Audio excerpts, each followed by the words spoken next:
Acara selanjutnya, marilah sama-sama kita dengarkan kultum singkat yang akan dibawakan oleh Saudara Musli Ulis Rahim. Kepada saudara disilakan.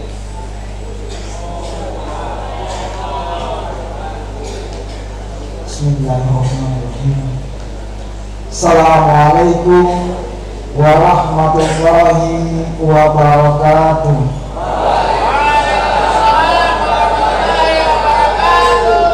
Alhamdulillah rabbil alamin wa bihi nasta'inu wa umur dunya waddin wassalatu wassalamu ala asrafil anbiya'i wal mursalin wa mawala Muhammadin wa ala alihi wa ashabihi ajmain, amma ba'd. Yang terhormat Bapak Kasih Bidani yang hari ini diwakili langsung oleh Bapak Alfian Ismail, yang kami hormati dan kami muliakan Al-Ustadz Al-Mukarram Bapak Ustadz Ishak Abdul Rajab Bakari LC, Master Filosofi Islam. Yang kami hormati Ketua Badan Takmirul, baik Ketua Umum, Ketua Harian serta jajarannya, dan yang kami hormati serta kami banggakan saudara-saudara warga binaan Lapas Kelas 2A Kota Gorontalo. Puji dan syukur kita panjatkan pada kehadirat Allah Subhanahu wa Ta'ala.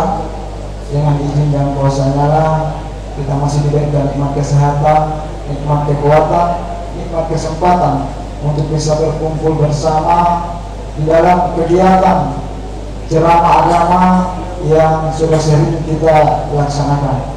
Salawat serta salam kita aturkan kepada baginda kita Nabi besar Muhammad Sallallahu Alaihi Wasallam, pada keluarga, pada para sahabat tabi'in.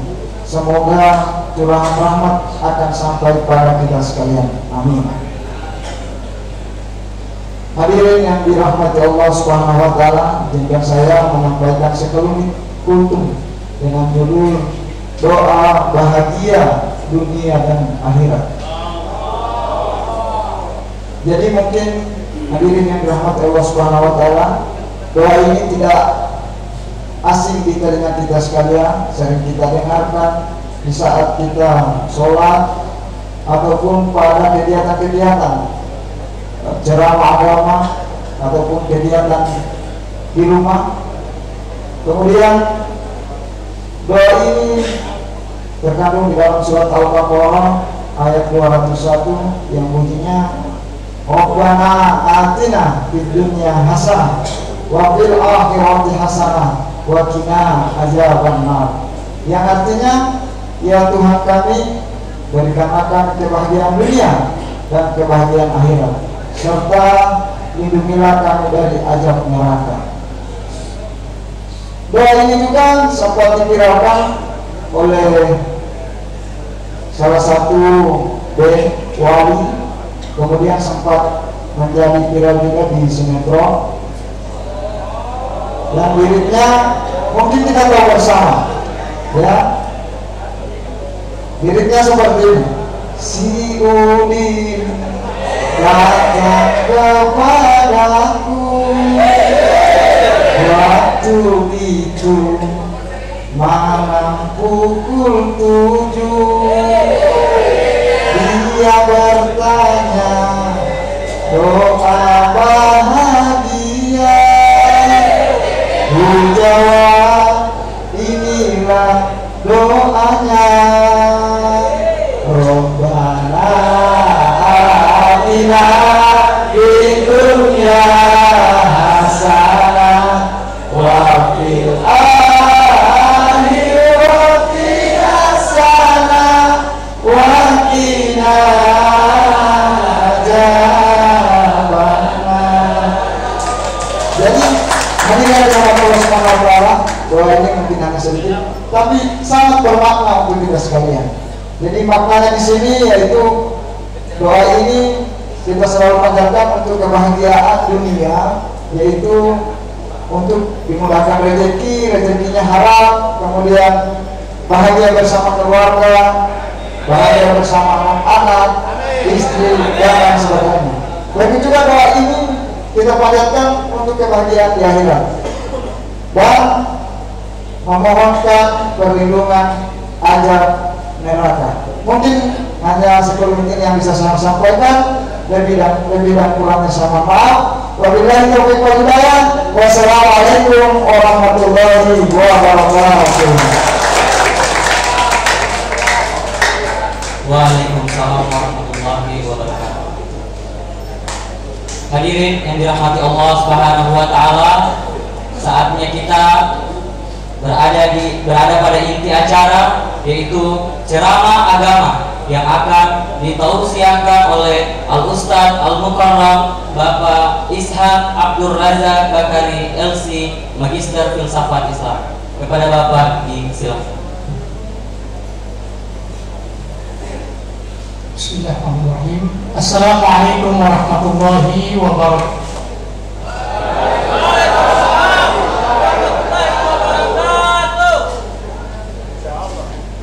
Alhamdulillahi wa kafa, wassalatu wassalamu ala nabiyil mustafa wa ala alihi wa ashabihi ahli sidqi wal wafa wa ba'd.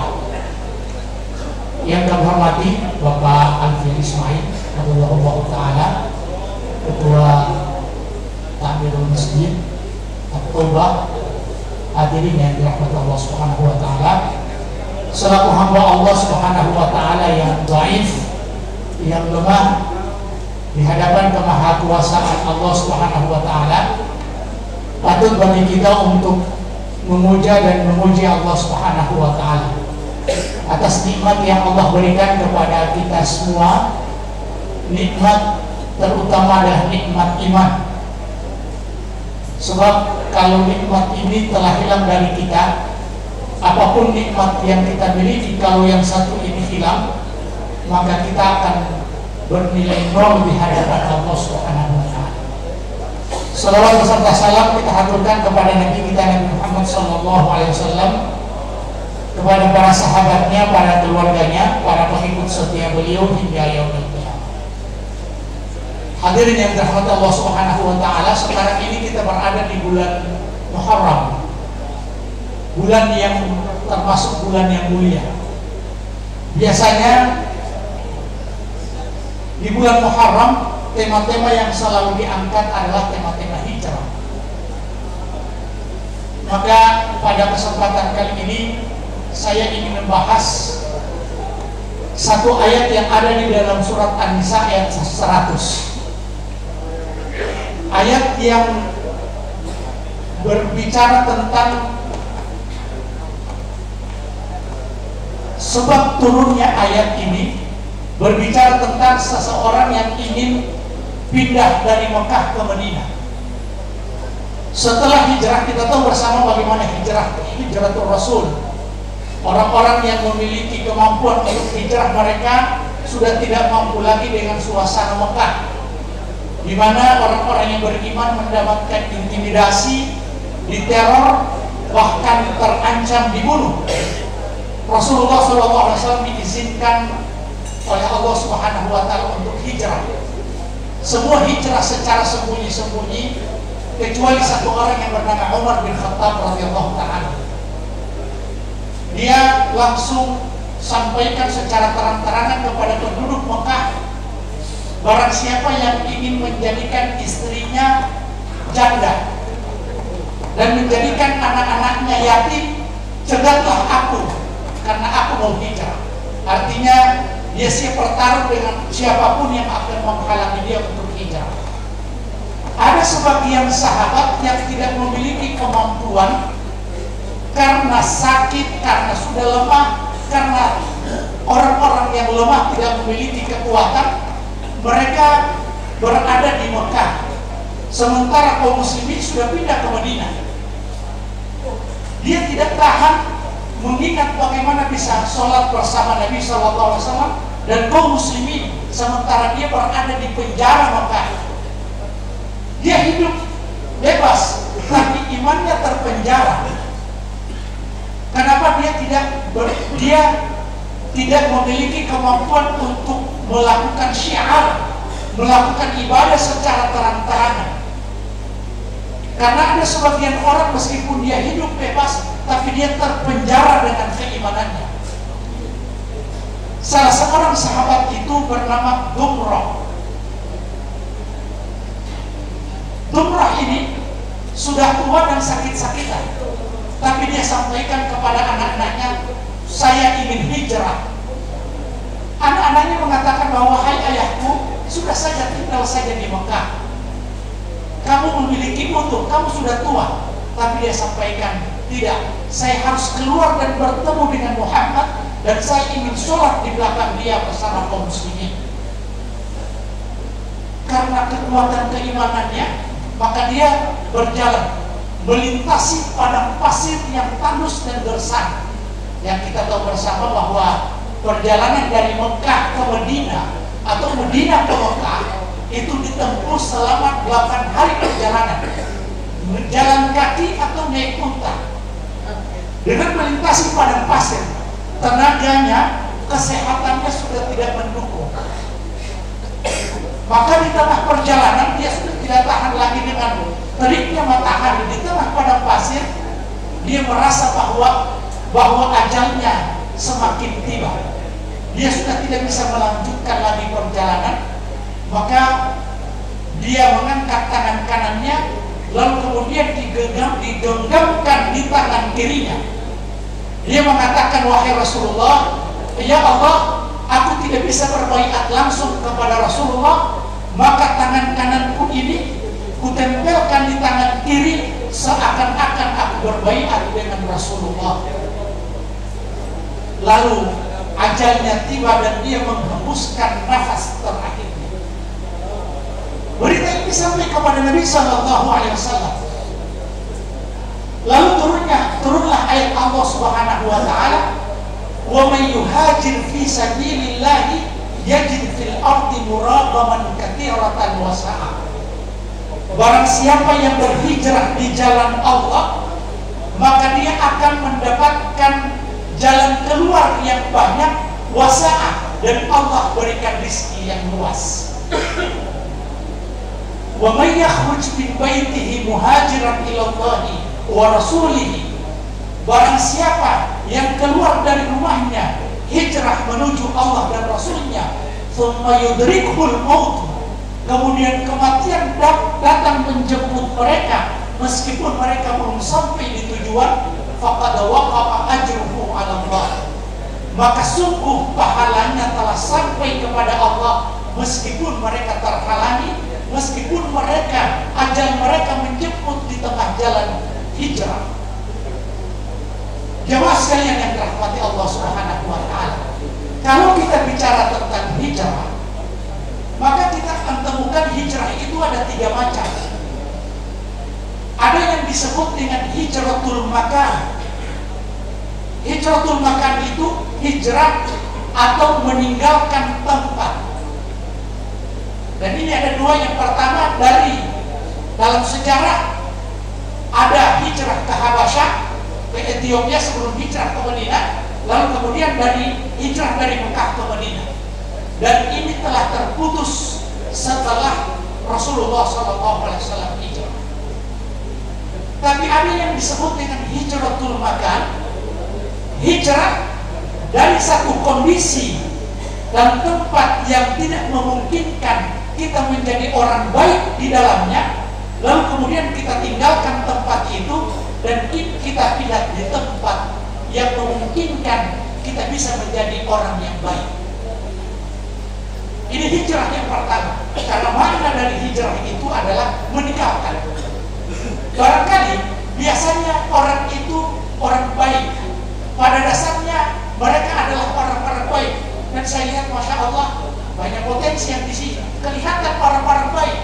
Tapi kadangkala yang membuat orang itu tidak baik bukan karena dia pada dasarnya buruk, tapi kondisi dan lingkungan yang memungkinkan dia menjadi orang yang ikut-ikutan dengan kondisi yang buruk.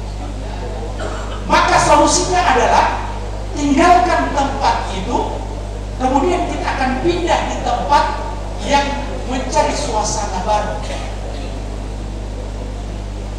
Ada orang yang ingin menjadi orang yang baik, tapi dia tidak mau keluar dari lingkungan sekitar yang tidak mendukung dia menjadi orang yang baik, padahal barangkali karakter dasarnya dia adalah orang baik. Ini yang disebut dengan hijratul makan. Makanya sering disampaikan oleh para dai, bagaimana ada orang yang ingin bertobat, dia sudah membunuh 99 orang. Di sini mungkin barangkali belum ada yang membunuh 99 orang. Kalau sudah 99 orang yang dibunuh, hati-hati. Tapi dasarnya manusia memiliki kecenderungan diberikan potensi oleh Allah untuk bisa berbuat baik dan bisa berbuat buruk. Dia teringat sudah 99 orang yang saya bunuh, saya mau bertobat. Dia tanya kepada salah seorang ustadz, salah seorang kiai, salah seorang ulama, apakah Allah masih menerima tobat saya? Nah, dasarnya kiai ini ilmunya pas-pasan, berani berfatwa. Dia mengatakan kalau sudah 99 orang, tidak mungkin Allah akan ampuni dosamu karena 99 orang yang engkau bunuh. Maka digenapkan 100 dengan ulama yang berfatwa tanpa ilmu tadi. Sudah dibunuh 100 orang, dan ini diceritakan oleh Nabi, kisah Bani Israel. Tapi dasarnya manusia itu memiliki kecenderungan untuk berbuat baik. Dia tidak tenang hatinya, meskipun sudah 100 orang dibunuh, tapi dia ingin menjadi orang yang baik. Maka dia pergi kepada salah seorang ulama yang memiliki pandangan luas, ilmu yang mumpuni. Kemudian dia tanya, saya sudah membunuh 100 orang, 100-nya, tapi ini jangan dijadikan dalil. Berarti Ustaz, saya baru 2 saya bunuh, masih 3 lagi, keluar dari sini saya bunuh 3, jangan jadikan dalil ini. Dia sampaikan, saya sudah membunuh 100 orang, salah satunya adalah kiai. Apa Allah masih mengampuni dosa-dosa? Dia sampaikan, lalu kalau bukan Allah yang mengampuni, siapa lagi? Karena dalam hadits kursi, ya benar ada, wahai anak cucu Adam, law balaghat dzunubuka anana as-sama, walaupun dosamu sudah sampai ke setinggi langit, tsumma ataitani, kemudian engkau datang meminta ampun kepadaku, ataituka bimaghfirah, aku akan mendatangimu dengan pengampunan. Tapi ulama ini memiliki pandangan yang luas. Dia sampaikan, Allah akan mengampuni dosamu, tapi kamu di kampung ini sulit untuk menjadi orang baik. Maka solusinya, kamu harus tinggalkan tempat ini, cari tempat yang lain. Ada satu tempat yang baik, kamu jalan ke sana. Maka kata Nabi, pergilah orang ini karena dia memiliki keinginan untuk berubah. Lalu dia berjalan, di tengah jalan dia dijemput oleh ajal, meninggal. Lalu kemudian Allah Subhanahu wa Ta'ala mengutus 2 malaikat yang rampasan. Aku biar malaikat Adam mengatakan ini hak saya karena dia sudah membunuh 100 orang. Malaikatur Rahmah mengatakan ini hak saya karena dia datang memohon ampun kepada Allah, dia sudah keluar. Mereka berselisih, kata Nabi, maka diukur, diambil keputusan mana jarak yang lebih dekat. Apakah jarak di kampungnya yang buruk atau jarak yang dia ingin tempuh, jarak di tempat yang baik. Lalu kemudian Allah Subhanahu wa Ta'ala takdirkan diperpendek jarak yang menuju tempat yang dituju itu, dan itu tempat kebaikan. Lalu kemudian dia diampuni oleh Allah Subhanahu wa Ta'ala. Jadi hijrah itu, hijrah dari Mekah ke Madinah sudah tidak ada lagi. La hijrata ba'dal fath, kata Nabi. Sudah tidak ada lagi hijrah setelah Fathu Makkah, penaklukan kota Mekah. Jadi kalau kita mau ingin baik, kita harus meninggalkan lingkungan dan kondisi yang tidak menunjang kita menjadi orang baik. Barangkali kita memiliki kejujuran untuk berbuat baik, tapi karena kembali lagi ke suasana yang sama, maka sulit kita untuk menjadi orang baik. Hijrah yang kedua, makna yang kedua, hijratul amil. Hijrah meninggalkan teman-teman yang buruk. Jadi hijrah itu tidak hanya pindah dari tempat, tapi pindah meninggalkan teman-teman buruk. Karena kata Nabi, almar'u ala dini khalili, seseorang itu tergantung agama temannya. Falyanzur ahadukum man yukhalil, maka lihatlah siapa teman yang diajak, siapa yang diajak berteman. Karena kita ini, barangkali kita ini orang yang, kita ini manusia lemah, selalu dipengaruhi oleh teman-teman kita. Makanya di hari kiamat kelak ada pengeluhan, ada penyesalan yang tiada tara dari orang yang disiksa oleh Allah, penyebabnya karena teman-temannya. Ya laitani lam attakhid fulanan khalila, duhai andai saya tidak berteman dengan dia pada saat di dunia.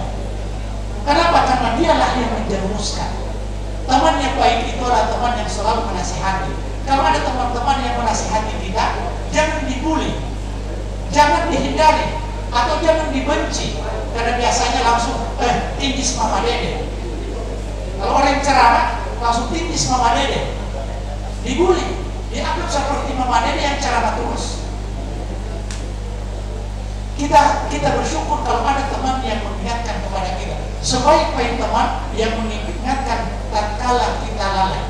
Dan seburuk-buruk teman yang memfasilitasi atau menguatkan kita dalam bermaksiat kepada Allah Subhanahu wa taala. Makanya hijrah yang kedua adalah hijrah artinya meninggalkan teman-teman buruk, pelaku-pelaku kemaksiatan, yang dengan demikian kita akan menjadi steril dan tidak tergoda dengan mereka.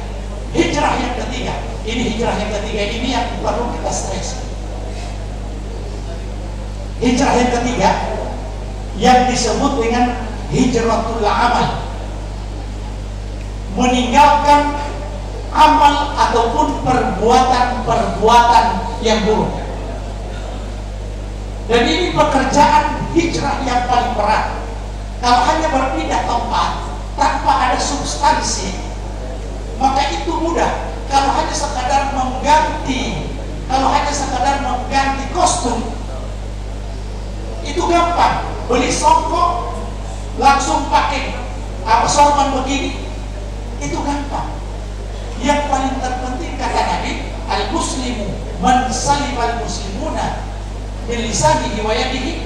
Hakikat muslim itu adalah yang selamat orang-orang dari lisan dan perbuatannya. Wal muhajiru kata Nabi, dan orang yang berhijrah itu man hajara ma nahallahu anhu, yaitu orang yang mau meninggalkan apa yang dilarang oleh Allah Subhanahu wa taala.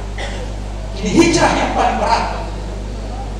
Meninggalkan sesuatu yang dilarang oleh Allah Subhanahu wa taala itu pekerjaan berat dalam hijrah. Hari ini hijrah zaman now. Ya, sekarang ini hijrah, banyak tema-tema hijrah. Ada hijrah zaman now, ada hijrah milenial, ada para artis-artis hijrah. Sesungguhnya yang paling berat itu adalah memiliki komitmen untuk meninggalkan sesuatu yang dilarang oleh Allah Subhanahu wa taala.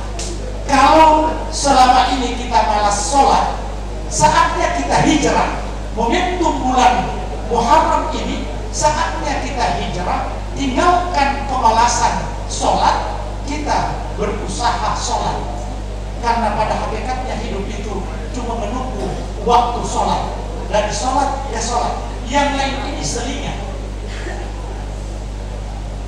Jadi hakikat hidup itu, kita hidup di dunia ini cuma menunggu kapan waktu sholat. Kalau habis asar, kita menunggu maghrib. Antara asar dan maghrib itu selingan. Kita beraktivitas. Kemudian dari maghrib ke isya, tunggu kita itu selingan. Dari isya kita isi dengan, dan isya kemudian ke subuh kita isi dengan istirahat. Lalu kemudian hidup kita berputar-putar di situ, karena sesungguhnya hidup ini, tujuan hidup kita datang ke tempat ini, apapun dan siapapun kita, tujuan kita cuma satu, beribadah kepada Allah Subhanahu wa taala. Karena hidup yang kita jalani ini akan berakhir. Kalau lama kita hidup di dunia, kalau sudah tua itu sudah menyusahkan orang lain. Kita susah hidup sendiri, sudah susah dan menyusahkan orang lain. Makanya doa itu jangan meminta panjang umur saja, tapi mintalah doa seperti doa yang isi ceramahnya saudara kita tadi, luar biasa. Rabbana atina fid dunya hasanah wa fil akhirati hasanah. Saya ingin nyanyikan seperti beliau tadi, tapi suara saya tidak gagah. Kalau tadi Masya Allah suaranya bagus, luar biasa. Ya. Kita apresiasi dulu beliau. Masya Allah.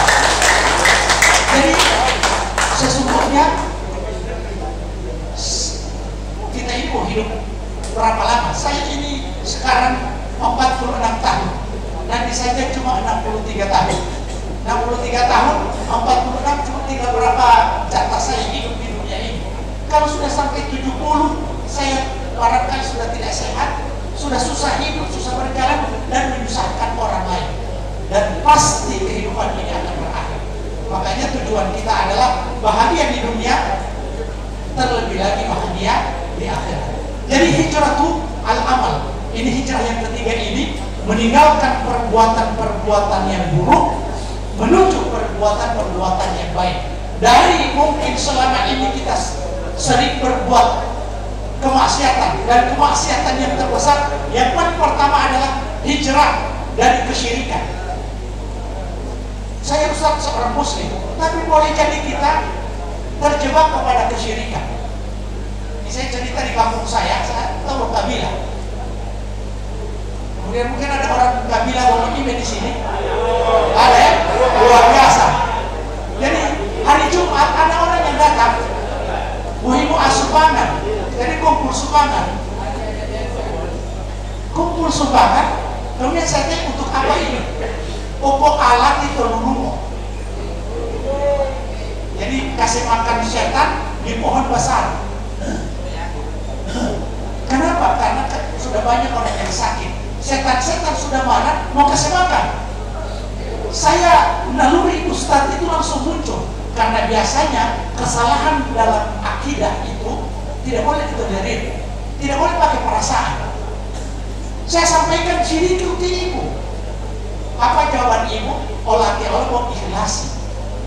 Ikhlas seperti apa pada perkara-perkara kesyirikan? Nabi pernah menegur dengan keras kepada orang ketika ada kesalahan akidah. Apa kesalahannya? Dia mengatakan Masya Allahu wa syi'ta. Allah berkehendak dan kamu juga berkehendak. Rasulullah langsung marah, aja'altani lillahi niddan, apakah engkau jadikan aku ini tandingan Allah? Padahal kita tahu bersama bahwa Nabi ini manusia paling baik. Saking baiknya Nabi, ada orang yang datang, orang Badui kencing di masjid, Nabi tolerir. Sahabat marah, Nabi sampaikan la tazrimuhu, jangan hardik dia, karena Nabi tahu dia ini orang Badui. Kalau orang kota pasti Nabi marah. Nabi orang kencing di masjid, Nabi sahabat langsung menegur, Nabi sampaikan jangan hardik dia. Sekarang kemudian yang berikut, orang laki-laki yang pakai emas di jarinya, Nabi langsung ambil dan lempar emas itu. Dia bilang bahwa sesungguhnya ini tidak pantas dan tidak halal bagi laki-laki dari kalangan umat. Tapi dalam masalah akidah dan masalah yang seperti itu Nabi tegas. Jadi Nabi sampaikan, apakah engkau jadikan aku ini sebagai tandingan Allah? Nabi luruskan dia. Nabi tidak hanya marah tapi diluruskan. Katakanlah Masya Allahu thumma syi'ta. Katakanlah Allah berkehendak, kemudian engkau berkehendak. Hanya perkara dan kemudian oleh Rasulullah membuat marah. Ini sama dengan ada yang bawa sapi 2 ekor, terus ditanya, ada tonti bertaurota, kemana mau ditiga? Pasti marah. Ini cuma manusia, sama-sama makhluk. Sapi dengan orang bilang kemana mau didua? Kalau bawa 1 ekor sapi, kemana mau didua? Dia marah. Apalagi kalau Allah Subhanahu wa Ta'ala tidak boleh disandingkan bahkan dengan Nabi Muhammad SAW sekalipun. dengan Nabi Muhammad SAW sekalipun tidak boleh, apalagi dengan yang dianggap para wali. Contoh banjir begini dulu Gorontalo saat likuifaksi ke Palu, Gorontalo tidak mungkin kena seperti ini karena ada 4 wali di Gorontalo yang berjaga. Padahal sesungguhnya kita sering membaca ayat Allah Subhanahu wa taala tiap hari, alhamdulillahi rabbil alamin. Segala puji bagi Allah pemelihara alam ini. Jadi Rabb Allah pemelihara dan bukan wali. Di Panggola, tak Ilayabe, tak Joibo, dan siapa lagi yang mau apa kan? Ya, Gumulo. Mereka mungkin wali-wali Allah. Mereka adalah orang-orang yang dekat dengan Allah. Mereka adalah orang-orang yang bertakwa. Tapi mengimani bahwa mereka menjaga bumi ini, itu tidak boleh. Karena ini masalah akidah. Mari kita hijrah dari kesalahan-kesalahan yang paling besar dalam masalah akidah, karena Allah Subhanahu wa taala mengampuni dosa-dosa selain kesyirikan. Innallaha la yaghfiru an yushraka bihi wa yaghfiru ma duna dzalika liman yasha. Sesungguhnya Allah Subhanahu wa taala mengampuni dosa-dosa selain kesyirikan, tidak mengampuni dosa kesyirikan dan akan mengampuni dosa-dosa selain. Kemudian berikut kita hijrah dari sikap-sikap yang mungkin tidak baik kepada sesama, kepada teman, dan kita berusaha memohon kepada Allah taufik dari Allah, petunjuk dan kekuatan dari Allah untuk kita bisa berubah. Ini saja yang bisa kami sampaikan pada kesempatan kali ini. Yang pada intinya, mari kita seperti sahabat Nabi, walaupun dia sudah tua dan juga sudah sakit-sakitan, tapi dia memiliki semangat untuk berubah, memiliki semangat untuk hijrah. Dia tinggalkan Mekah yang mungkin dia terfasilitasi hidup di sana, tapi dia ingin bersama Nabi SAW. Lalu kemudian saat itu Allah panggil dia di saat menuju perjalanan, lalu kemudian Allah ampuni dosa-dosanya. Dan itulah ketika orang mau berubah, meskipun kita tidak sampai kepada tujuan, tapi kalau kita ada keinginan kuat untuk berubah, insya Allah Allah Subhanahu wa taala akan mengampuni dosa-dosa kita. Untuk itu kita tutup dengan doa. Amin amin. Bismillahirrahmanirrahim. Alhamdulillah. Amin. Wala udwana illa 'alal zalimin. Wassalatu wassalamu ala asyrafil anbiya'i wal mursalin wa ala alihi wa ashabihi ajma'in. Allahumma la tad'a lana dhanban illa ghafarta, wa la hamman illa farajta, wa la daynan illa qadayta, wa la hajatan min hawaijid dunya wal akhirati illa qadaytaha ya arhamar rahimin. Allahumma qsim min khashyatika ma tahulu bihi bainana wa baina ma'siyatik, wa min ta'atika ma tuballighuna bihi jannatak, wa min al-yaqini ma tuhawwinu 'alaina bihi masa'ib ad-dunya. Allahumma matti'na bi asma'ina wa quwwatina wa absarina abadan ma ahyaytana, waj'alhu al-waritha minna, waj'al tha'rana 'ala man zalamana, wansurna 'ala man 'adana. Allahumma la tusallit 'alaina man la yakhafuka fina wa la yarhamuna. Rabbana atina fid dunya hasanah wa fil akhirati hasanah wa qina adzaban nar. Wa sallallahu ala nabiyyina Muhammadin wa ala alihi wa sahbihi wasallam. Subhana rabbika rabbil izzati amma yasifun, wa salamun alal mursalin, walhamdulillahi rabbil alamin. Wassalamualaikum warahmatullahi wabarakatuh.